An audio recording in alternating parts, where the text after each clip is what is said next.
Le FC Sion battu par le FC Lugano à la 94e minute, c'était en début d'après-midi.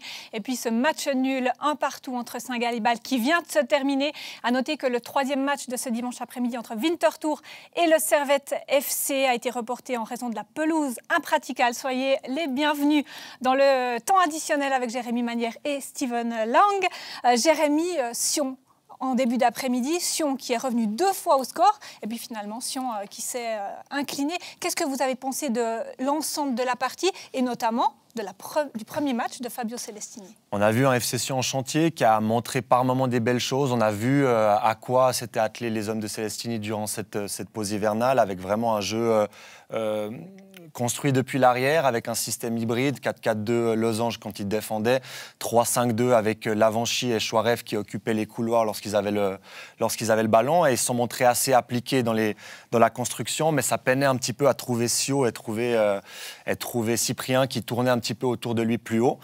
Et on les a vus aussi assez vulnérables en transition négative lorsqu'ils perdaient le ballon, et Lugano a su exploiter des errements défensifs, notamment sur le côté gauche occupé par Ziegler aujourd'hui.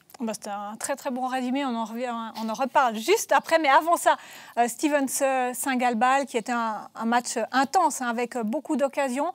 Finalement, j'ai envie de dire seulement 2 buts, parce qu'il aurait pu en avoir plus. Qu'est-ce que vous avez pensé de ce match-là? Oui, Saint-Gall aurait mérité de remporter les 3 points. Je pense qu'il y a eu une belle première mi-temps, assez équilibrée, avec beaucoup d'intensité.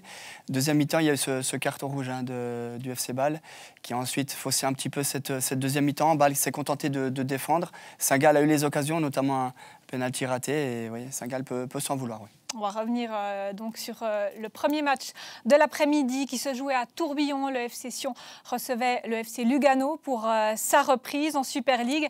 Résumé de ce match signé Vincent Rigolet. Fabio Celestini est de retour, un peu plus d'une année après son dernier match officiel avec Lucerne. Et hasard du calendrier, c'est face à une autre de ses anciennes équipes qu'il vit sa première sur le banc sédunois. Ne vous y trompez pas, Sion est en blanc, Lugano en rouge. Les supporters valaisans auraient préféré l'inverse. On vient à peine de débuter la rencontre. Stephen, bien lancé côté gauche par Haïdari, a Cavaré sur le dos. Mais Cavaré arrête de défendre et l'international suisse, à l'aide d'un petit tour sur lui-même, peut centrer. Schmidt passe au travers et Ziegler ne suit pas Amoura qui peut ouvrir le score pour les visiteurs. Reto Ziegler espérait certainement un tout autre début de match face à l'équipe qu'il vient de quitter.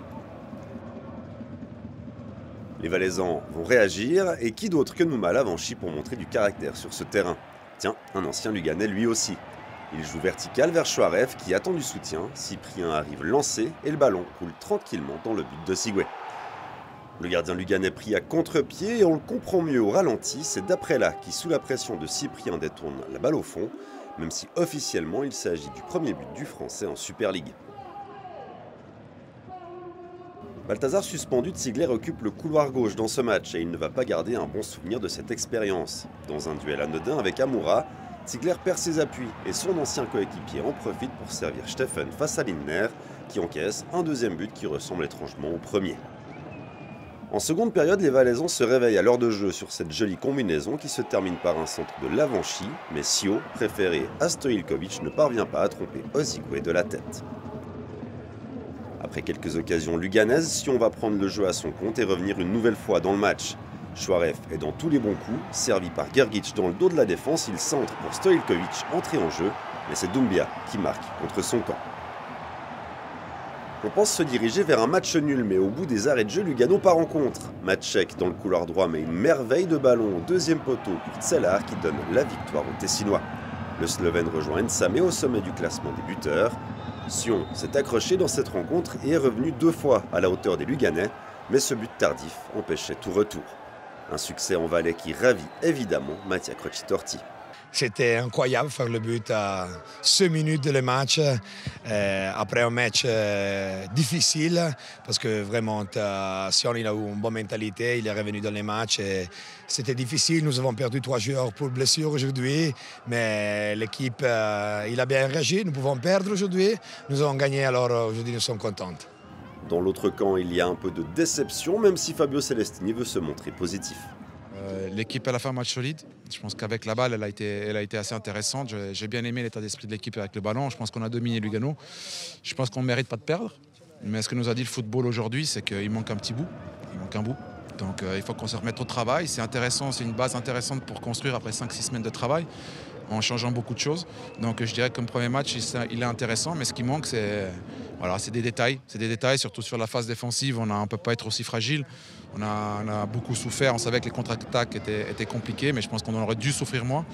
On a souffert sur le côté gauche énormément. Donc on doit avoir des performances. On doit avoir des performances. Et aujourd'hui, si le football ne nous a pas donné 1 point en 3 points, ça veut dire qu'elle a été un petit peu moins bonne que celle de Lugano. Il n'y a pas la chance ou la malchance. Donc on va se remettre au travail lundi avec une bonne base de travail, avec aussi maintenant un match officiel. On sait qu'on peut se dire, on peut s'évaluer. Et je pense que cette équipe, dans le futur, pourra faire de très très bonnes choses. Celestini débute donc l'année par une défaite. La série se poursuit. Aucun des 10 derniers entraîneurs du FC Sion n'a remporté son premier match de championnat.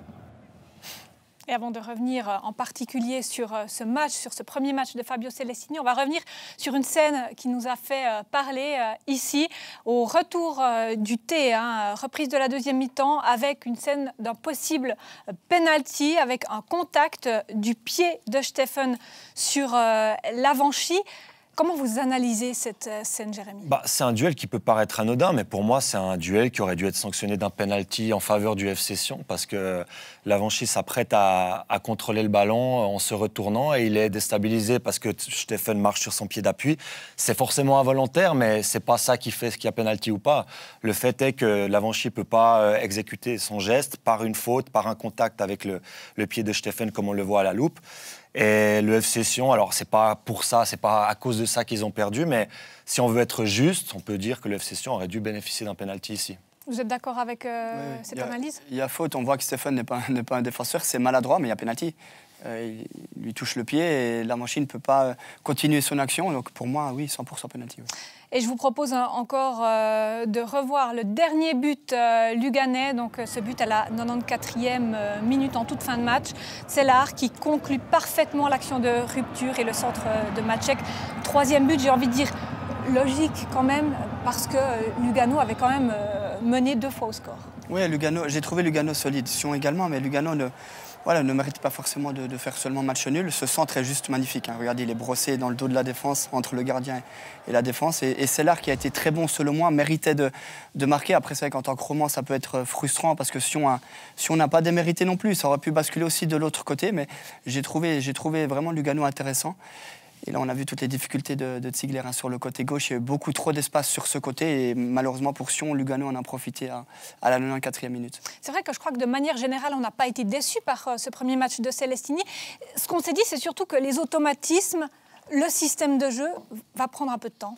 Oui, alors il y a eu 2 mois pour travailler. Par contre, il passe d'une philosophie de jeu complètement opposée à un nouveau style de jeu, beaucoup plus protagoniste, beaucoup plus axé sur la possession du ballon et sur le fait de vouloir être dominant contre l'adversaire. Et il faut que les joueurs s'imprègnent de cette philosophie-là, adhèrent à cette philosophie-là, à ces principes de jeu.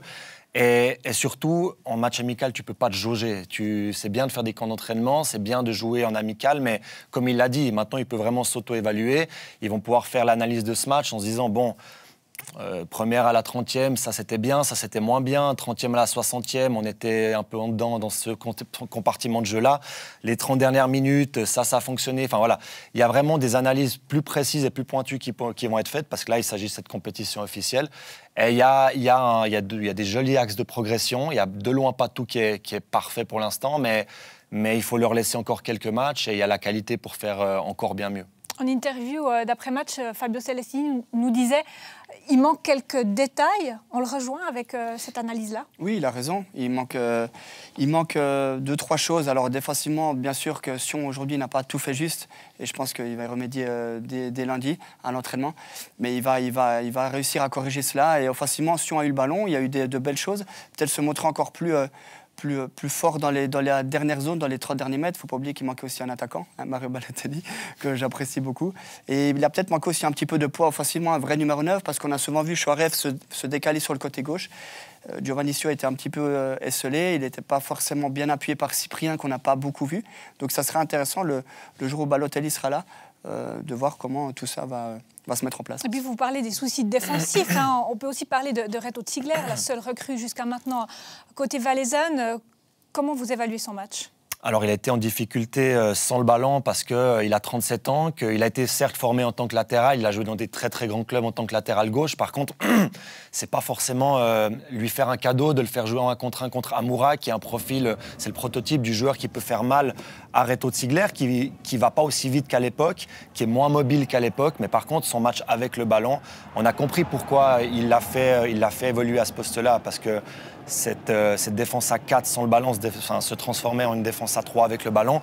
Et là, avec sa qualité technique, il peut relancer de son poste de central gauche et faire valoir vraiment ses qualités de relance, ses qualités de jeu long aussi.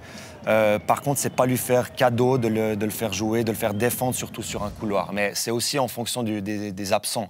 Il faut rappeler que Moubanjé est blessé, que Yapikino n'était pas convoqué.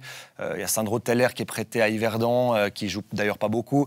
Il y a un besoin sur ce poste de latéral gauche pour moi à Sion. Il y a Balthazar qui était suspendu, mais que je ne considère pas comme un latéral gauche non plus.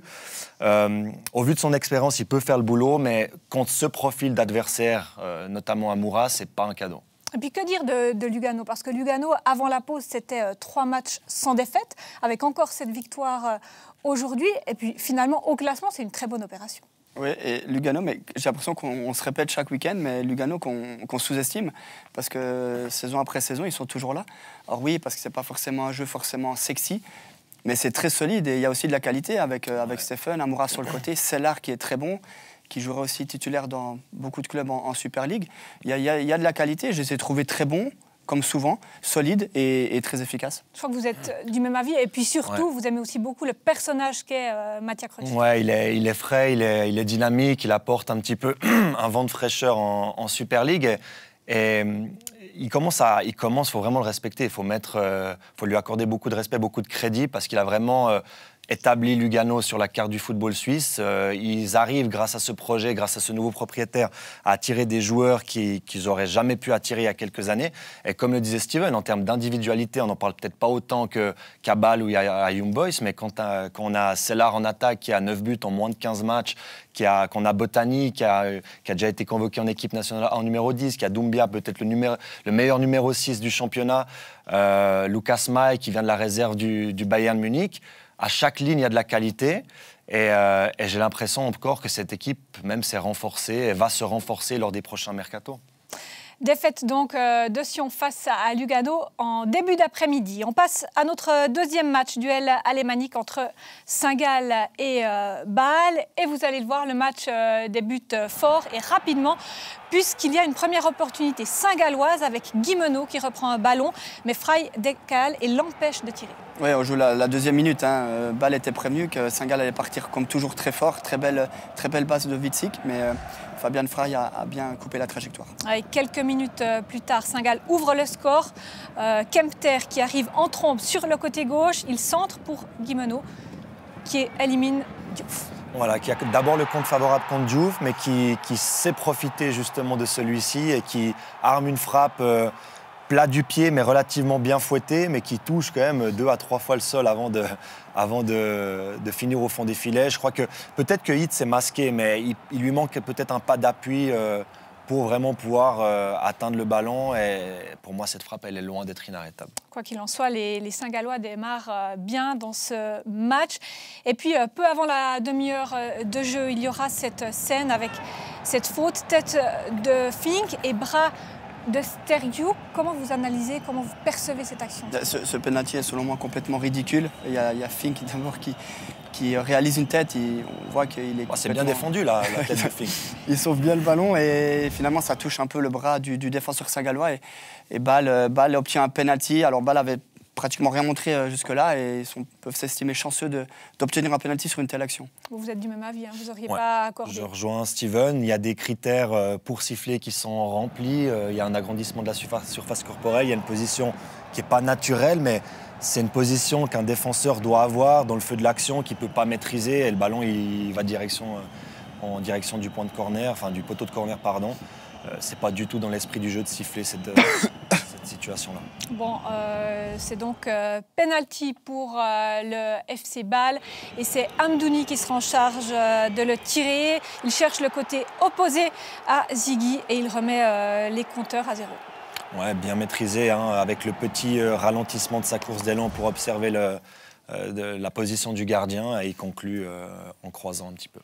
Amdouni en forme, hein. C'est Amdouni qui aura la prochaine opportunité dans cette rencontre. Hein. Quelques secondes, quelques minutes plus tard, très belle opportunité ici, mais son tir passe juste à côté. On a senti que ce but l'avait vraiment mis en confiance et là, quand il se retrouve comme cela dans les 16 mètres, quand il peut provoquer, se retourner, il est tellement dangereux parce qu'il adore les dribbles. Là, il met à terre un joueur Saint-Gallois et heureusement pour Saint-Gall que cette frappe est contrée. Mais regardez, ce crochet à gauche, c'est très vite et ça frappe pied droit. Heureusement pour Saint-Gall, ça passe juste au-dessus.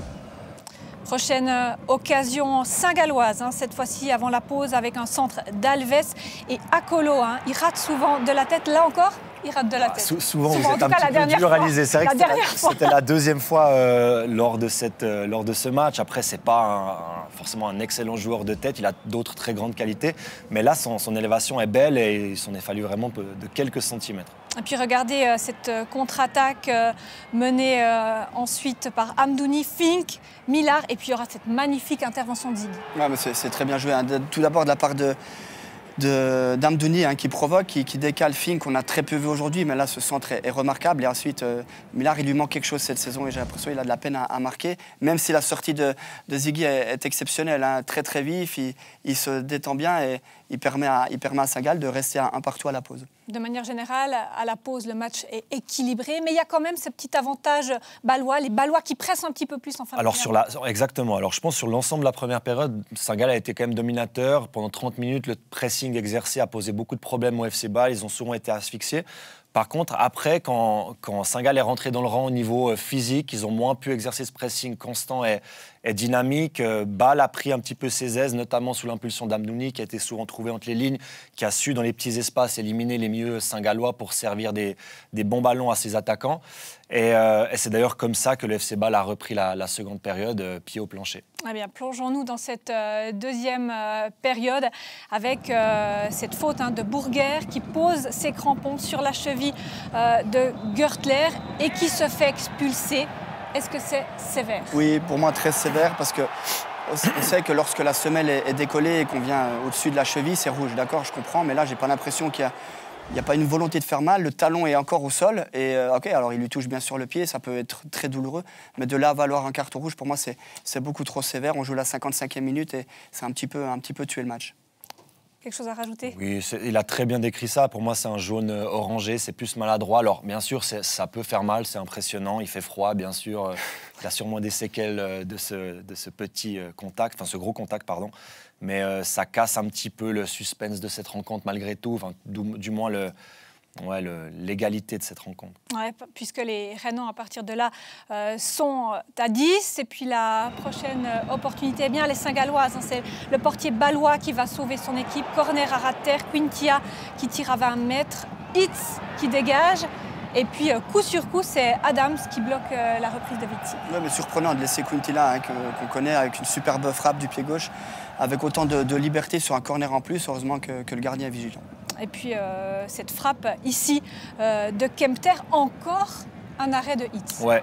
Alors je parlais du pas d'appui qui lui manquait sur le but de Guillemeno. Là, on peut vraiment rien lui reprocher. Hein. Il va très très vite au sol. Il réagit très vite à la frappe de Kempter. Et il faut souligner aussi la frappe de Kempter pied droit qui n'est pas son meilleur pied, qui est excellente. Même type d'occasion, hein. De l'autre côté, c'est Alves à la finition, avec là encore ce gardien balois qui est aux aguets. Ouais, la frappe est vicieuse, hein. C'est pas facile d'aller la chercher, mais là, Ricardo Alves, que j'ai trouvé d'ailleurs très très bon aujourd'hui, lorsqu'il est comme cela entre les lignes, qui peut se retourner très vif, bon pied gauche, belle frappe, mais bel arrêt du gardien. Et puis cette faute de Calafiori sur le pied de Guillemeno, je crois qu'ici c'est indiscutable. Il n'y a rien à dire, hein. Calafiori est en retard, Guillemeno fait le geste juste, ça couronne aussi sa très très belle prestation d'aujourd'hui, il a été dans tous les bons coups, mais malheureusement pour lui, son collègue Gertler rate le penalty en choisissant de tirer dans l'axe et Marvin Hitz, avec toute son expérience, avait senti le coup. Ouais, Hitz, quel gardien aujourd'hui, probablement homme du match.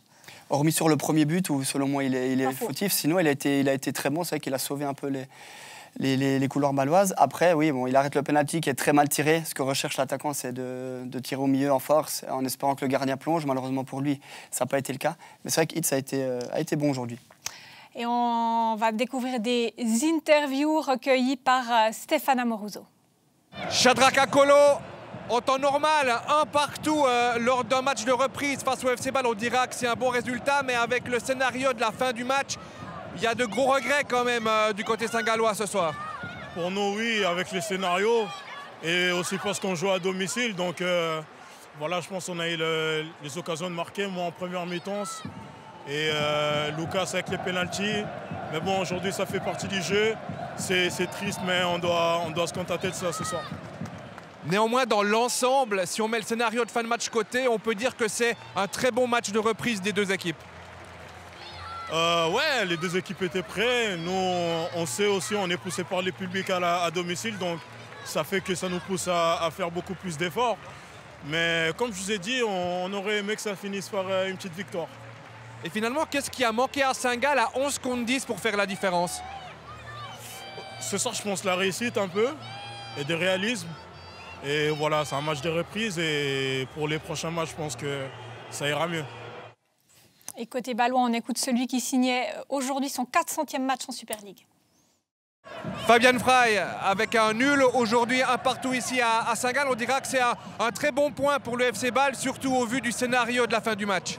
Ouais, clair. Il y avait des choses aujourd'hui pas très bien pour nous avec la carton rouge, je crois.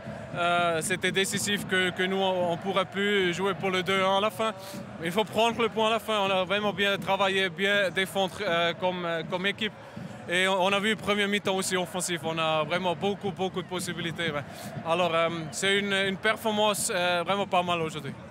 Et puis pour vous, c'est la belle histoire, 400e match en Super League.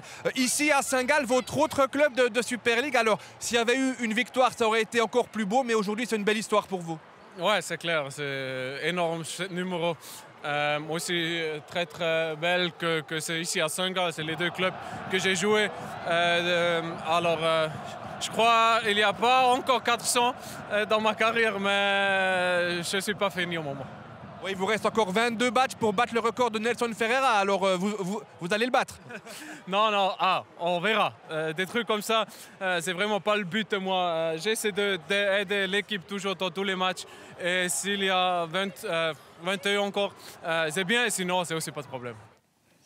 On va jeter un œil au score de cette 17e journée de Super League avec le nul entre Lucerne et Zurich hier soir, la victoire de Young Boys face à Grasshopper et cet après-midi Lugano qui a battu Sion 3-2 et ce nul un partout entre Saint-Gall et Bâle a rappelé que le match entre Winterthur et Servette est reporté en raison de la pelouse glacée. Au classement, la bonne opération de l'après-midi, c'est Lugano qui prend la 2e place. Et puis sinon, pas de changement. Saint-Gall 3e, Bâle 5e et Sion 8e. Fans de foot suisse, supporters du Servette FC, du FC Sion, dimanche prochain, c'est le derby roman au programme. Et on vous propose de gagner 2 places VIP pour ce match. Rendez-vous donc sur notre page Instagram pour jouer à ce concours. On vous souhaite bonne chance. Et puis dans quelques instants, c'est aussi la reprise, mais la reprise pour notre émission Match après match. Et Daniel Romano, vous avez une grande nouvelle à nous annoncer.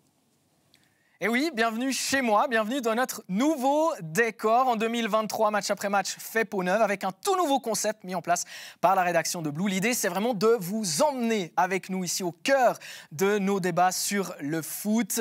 Aujourd'hui, on parlera évidemment du retour de la Super League. C'était long, longtemps d'attente. Elle est enfin de retour, cette Super League. On parlera aussi de 2 équipes qui nous plaisent beaucoup en Europe, en Angleterre et en Italie. Elles jouent bien au foot, mais sont-elles capables d'aller au bout? On parle évidemment d'Arsenal et du Napoli. On parlera aussi de la pénalité de 15 points de la Juventus. C'est tombé vendredi soir, il faudra évidemment en parler. Et puis un petit mot aussi quand même sur notre Yann Sommer national qui a signé au Bayern. Tout ça, on le fera tout à l'heure avec Thibert Pont, avec Tim Guillemin et avec Vincent Rigolet. À tout à l'heure.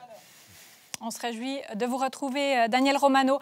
Et puis, ce sont les Oscars du ballon rond helvétique. Le foot suisse remet ses trophées. Demain soir, la Swiss Football Night se tient à Berne. On découvre le clip avec les 3 nommés au titre de meilleurs joueurs de 2022.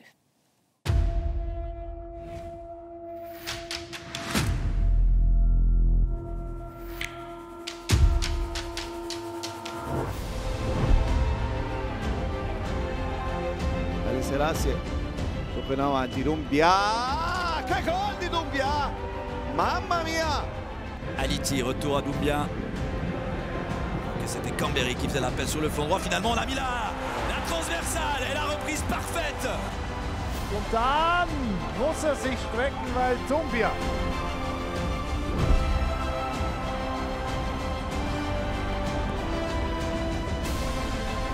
La reprise da Stevanovic.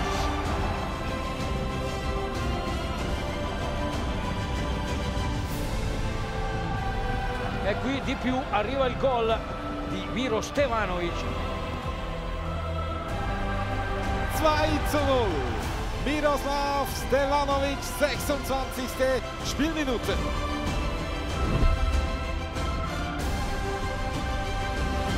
Vierte. Nun wird's gefährlich wieder mit dem 1:0 für die Young Boys. Attention, Rieder encore. Sotterra appoggia Phil Vincente, 1-0 Young Boys al 7° minuto.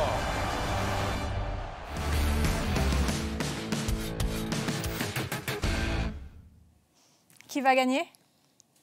Rieder de Young Boys. Aussi Fabian Rieder. Eh bien voilà, c'est ça, on verra. À suivre ici, en tout cas, sur Blue Sport. C'est match après match. Merci beaucoup, Steven. Merci, Jérémy. Merci à vous. Merci à vous. À tout bientôt sur Blue Sport. Bonne fin de journée.